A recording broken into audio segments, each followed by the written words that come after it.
সম্পূর্ণরূপে এই বিচার না পাওয়াটি তদন্তকারী সংস্থার ব্যর্থতা। দ্বিতীয় হচ্ছে, এবার পথ কি আছে? পুনঃতদন্ত, সেটিও সম্ভব হতে পারে। আমি তো মনে করি এটা রেয়ারেস্ট অফ রেয়ার ঘটনা হিসেবে আখ্যায়িত হওয়া উচিত ছিল। তদন্তকারী সংস্থা প্রথম চার্জশিটে উল্লেখ করেছে যে কথা, আর আজকে যে কথা বেরিয়ে এলো এই আজকে রায় ঘোষণার পরে, এই দুটো সম্পূর্ণ আলাদা। আসলে সমস্যাটা কি বলুন তো? সমস্যাটা আজকে হয়তো শুনতে খারাপ লাগবে, এর দায় জনগণকেও নিতে হবে। তুমি চুজ করবে মমতা ব্যানার্জি, একদমই উভয়ের সামনেই রয়েছে। আমার অনেকগুলো কথা বলা আছে, যেগুলো প্রথম যেটি বলতে চাইবো সেটি হচ্ছে তদন্ত। দেখুন, যে কোনো বিচার প্রক্রিয়া নির্ভর করে তদন্তের উপরে। বিচারালয়ের নিজস্ব কোনো তদন্তকারী সংস্থা নেই আমাদের দেশে, হয় রাজ্য সরকারের তদন্তকারী সংস্থা রয়েছে বা কেন্দ্রের সরকারের তদন্ত। এক্ষেত্রে তদন্ত করছিল কে? আদালতের নির্দেশে সিবিআই। সিবিআই কি বললো প্রথম চার্জশিটে? প্রথম চার্জশিটে সিবিআই বলল যে লার্জার কনস্পিরেসি রয়েছে, এভিডেন্স ট্যাম্পারিং রয়েছে, সন্দীপ ঘোষ এবং টালা থানার ওসি সেখানে সংশ্লিষ্ট রয়েছে। সাপ্লিমেন্টারি চার্জশিট দেওয়া হবে। গোটা ট্রায়াল পর্ব সম্পূর্ণ হয়ে গেল, সাপ্লিমেন্টারি চার্জশিট এলো না। 90 দিনের মধ্যে সাপ্লিমেন্টারি চার্জশিট এলো না, বেল পেয়ে গেল সন্দীপ ঘোষ। তারপরে দেখলাম ট্রায়াল সম্পূর্ণ হয়ে গেল, আজকে সঞ্জয় রায়ের বিরুদ্ধে সাজা ঘোষণা হলো যাবজ্জীবন। আদালত এটিকে কনস্ট্রু করলো না রেয়ারেস্ট অফ রেয়ার ঘটনা বলে, বিরলতম ঘটনা বলে কনস্ট্রু করলো না। দেখুন, আমাদের এই রেয়ারেস্ট অফ রেয়ার যে প্রিন্সিপালটি, সেটা একেবারে আদালত উদ্ভূত একটি প্রিন্সিপাল।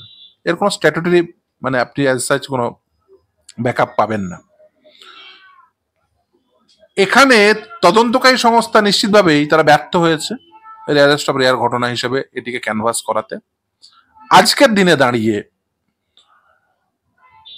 যদি বলেন, তাহলে আমি বলবো এটা সম্পূর্ণরূপে এই বিচার না পাওয়াটি তদন্তকারী সংস্থার ব্যর্থতা। দ্বিতীয় হচ্ছে, এবার পথ কি আছে?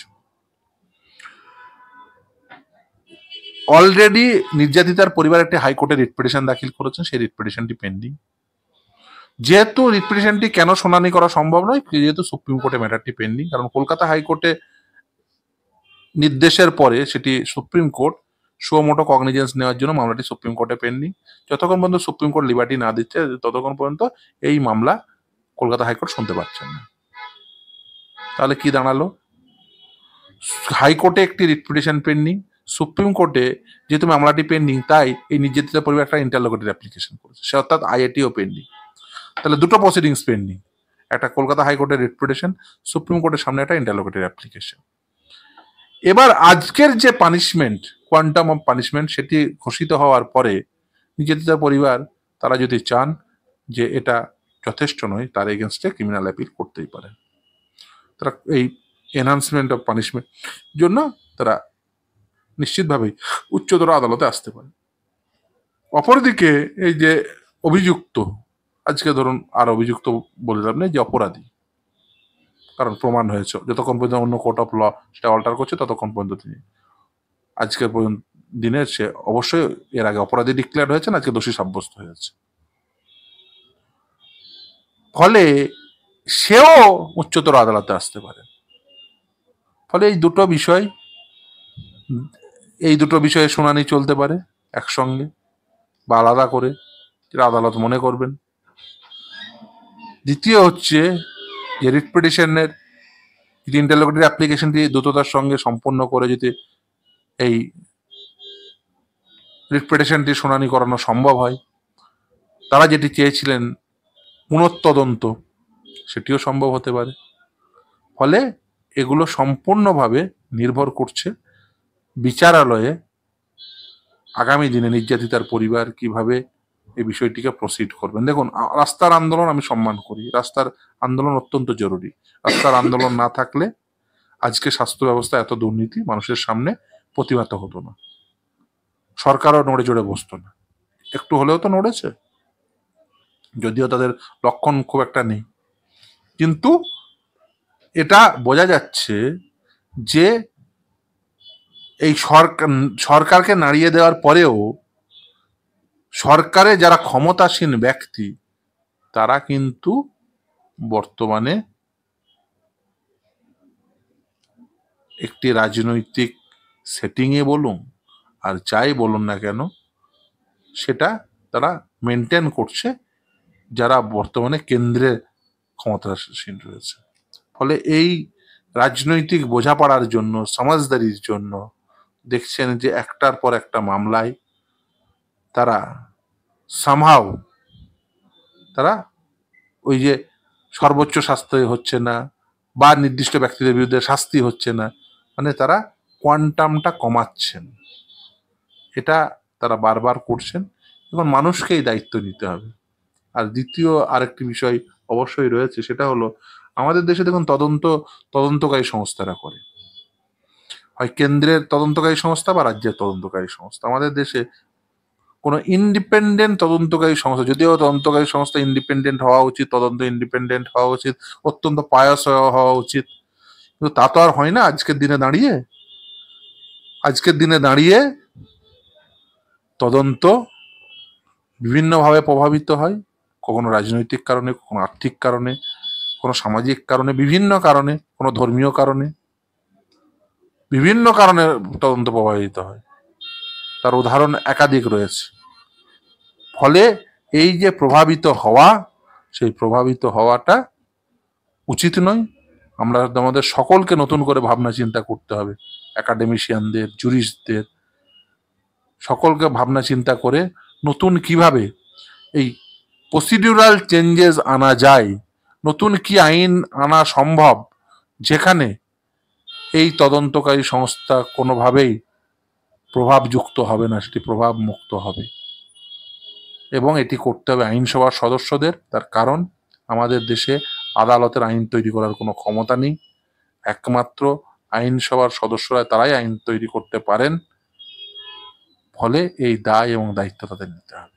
ফিরদৌস একদম আজকেও আদালতে একদম সঞ্জয় রায়, যিনি ঘটনার প্রথম দিন থেকে বলে এসেছেন বিচারকের সামনে যে আমার কিছু বলার আছে, কিন্তু বিচারক তাকে জানিয়েছেন যে সমস্ত বিষয়টা একটা প্রসিডিংস আছে, তো সেই প্রসিডিংস কমপ্লিট করে আপনাকে বলার সুযোগ দেওয়া হবে। আজ যখন সঞ্জয় রায়কে আগের দিনও এবং আজও যখন তাকে সুযোগ দেওয়া হলো তাকে বলার, সঞ্জয় রায়কে বলতে শোনা গেল যে আমি কোনোটাই করিনি, বিনা কারণে আমাকে ফাঁসানো হয়েছে এবং আমি রুদ্রাক্ষের মালা পরে থাকি। আমি যদি সত্যি অপরাধ করতাম তাহলে অপরাধ স্থলে আমার রুদ্রাক্ষের ছেঁড়া মালা পাওয়া যেত। আমাকে কথা বলতে দেওয়াই হয়নি, অনেক কাগজে আমাকে জোর করে সই করিয়ে নেওয়া হয়েছে বলছেন সঞ্জয় রায়। এবং তিনি বলছেন যে উচ্চপদস্থ আধিকারিকরা তাকে দিয়ে জোর করে লিখিয়ে নিয়েছে, তো বিস্ফোরক অভিযোগ করছেন। দেখুন, পৃথিবীতে কোনো খুনি, কোনো ধর্ষক বলেন না আমি অপরাধ করেছি। ফলে সঞ্জয় অন্য কথা বলেননি। সঞ্জয় সেই কথাই বলেছেন, অন্য 5টা অপরাধী যে কথা বলেন। দ্বিতীয় হচ্ছে যে শুধুমাত্র উনি কাগজে সই করেছেন আর কাগজে সই করার ডকুমেন্টের উপর ভিত্তি করে ওনার যাবজ্জীবন হয়ে গেছে, একদম না। সেখানে সাইন্টিফিক প্রুফ পাওয়া গেছে, সেখানে তার ইনভলভমেন্ট পাওয়া গেছে, তাই তার যাবজ্জীবন হয়েছে।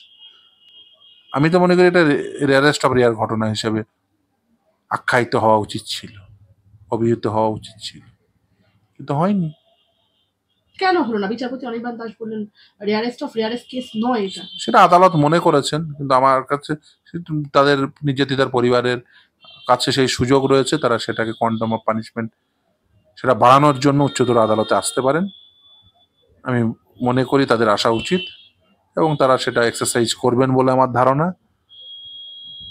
যদি করেন তো ভালো, তাহলে ভবিষ্যতে জানা যাবে যে সেটা রেয়ারেস্ট অফ রেয়ার কেস হওয়া উচিত কি উচিত নয়। তবে পুরো সম্পূর্ণ ব্যর্থতাই তদন্তকারী সংস্থা। তারা তারা তারা কেন এটা প্রমাণ করতে পারলো না লার্জার কনস্পিরেসি রয়েছে, তারা কেন প্রমাণ করতে পারলো না এভিডেন্স ট্যাম্পার রয়েছে, কেন তারা প্রমাণ করতে পারলো না সন্দীপ ঘোষের বা টালা থানার ওসির ইনভলভমেন্ট, কেন তারা এটা রেয়ারেস্ট অফ রেয়ার ঘটনা বলে তারা প্রমাণ করতে পারলো না, এটা এই ব্যর্থতার দায় সিবিআই এর, এবং এই ব্যর্থতার দায় সিবিআই কে নিতে হবে। এবং আমি বলবো যে নতুন করে এই আর্যিকর কাণ্ড আপনার, আমার এবং প্রত্যেককে নতুন করে ভাবনার সুযোগ দিল যে ক্রিমিনাল যে আইনগুলো রয়েছে, শুধুমাত্র আইপিসিকে বিএনএস বানালেই দায় ঝেড়ে ফেলা যায় না। ওই প্লাগারিজম টেস্টে গেলে দেখবেন মোর দ্যান 90% ওই একই, ওই যাহাই আইপিসি ছিল সেগুলোই তুলে দেওয়া হয়েছে, ওই নামটি শুধু ভারতীয় দেওয়া হয়েছে, পরিবর্তন কিছু আসেনি। আজকের দিনে দাঁড়িয়েও সেই আমাদের তদন্তকারী সংস্থা তার একটা পায়াস তদন্ত করে, সেখানে কোর্টও ইন্টারভিউ করে না। এই ভাবনা চিন্তা থেকে আদালতগুলোকেও বেরিয়ে আসতে হবে, এই ভাবনা চিন্তাগুলো থেকে আইনসভাকেও বেরিয়ে। Law is a dynamic subject, এই ডাইনামিসিজমের সঙ্গে যদি না থাকেন তাহলে এটাই হবে। আমি আদালতে প্রায়শই বলি যে law is a dynamic subject, এই ডাইনামিক, কারণ কলোনিয়াল চিন্তা ভাবনা আজকে নিয়ে চললে হবে না। আজকে যদি আমি একটা উদাহরণ দিই পরিষ্কার হয়ে যায়, আজকে যদি ভাবেন মানে আইনে আগে ছিল যে ট্রান্সফার এটা হচ্ছে একেবারে সাধারণ ঘটনা, ওই একটা চাকরি, কিন্তু আজকে তো ট্রান্সফার চাকরি সাধারণ ঘটনা নয়। আজকে ট্রান্সফার বেশিরভাগ হয় কিসের জন্য? ট্রান্সফার বেশিরভাগ হয় ভিন্ডিকটিভ ওয়েতে। আজকের দিনে দাঁড়িয়ে ট্রান্সফার একদম সাধারণ ঘটনা নয়, ফলে এগুলো আদালতকেও বুঝতে হবে। সেই জন্য এই যে investigation is a pious thing, investigation যারা করে সেই ইনভেস্টিগেটিভ এজেন্সি তারা একেবারে সব দেব শিশু এরকম ভাবার চিন্তা এই ভাবনা চিন্তা থেকে বেরিয়ে আসতে হবে।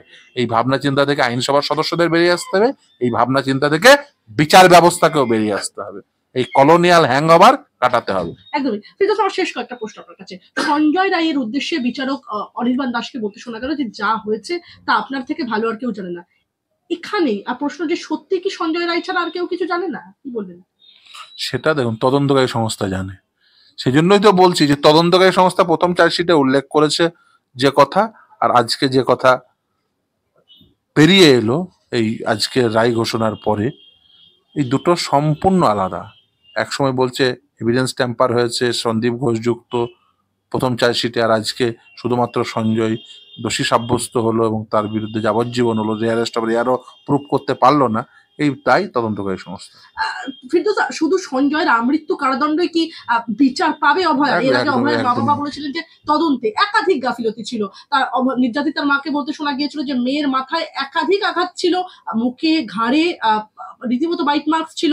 সঞ্জয়ের গায়েও এত আঁচড়ের দাগ, মেয়ের নখ থেকে যে ডিএনএ পাওয়া গেল না, কে প্রভাবিত করলো তদন্ত? আদৌ সুবিচার হলো তো?